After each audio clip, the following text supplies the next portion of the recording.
This is how silly the entire MAGA movement is.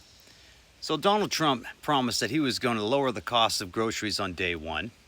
That hasn't happened. Said he was going to lower the price of gas. That hasn't happened. He falsely claims that eggs are down, 400%, which would mean that the grocery stores pay you to take them. Egg prices haven't come down. Rent prices haven't come down. Home prices haven't come down. Inflation's gone up. He promised that he was going to end these wars on day one. That hasn't happened. In fact, now we had more wars. We had the Russian-Ukraine thing, and then, of course, we had to go in there and help Israel out with Iran. And, it never friggin' ends. He said he was going to get rid of the IRS. What happened to that? Looks like the IRS is still around, boy. They still want your taxes, still want you to file that paperwork. He promised no taxes on overtime and no taxes on tips. Turns out that's a whole crock of shit because, you have to qualify for it. All of this stuff is just complete lies.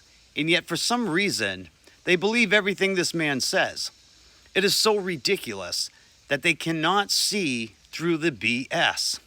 The Republican Party, which I belong to for many, many years, bases its whole identity off of stealing from poor and low-income people and giving it to the rich.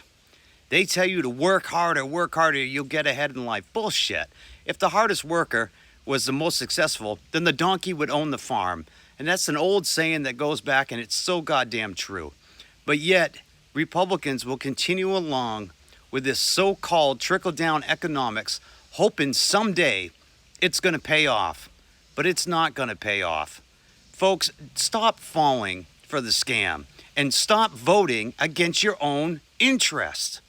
Like, share, follow for more. This is Grim with Get the Rant, and I will see you all in the next video.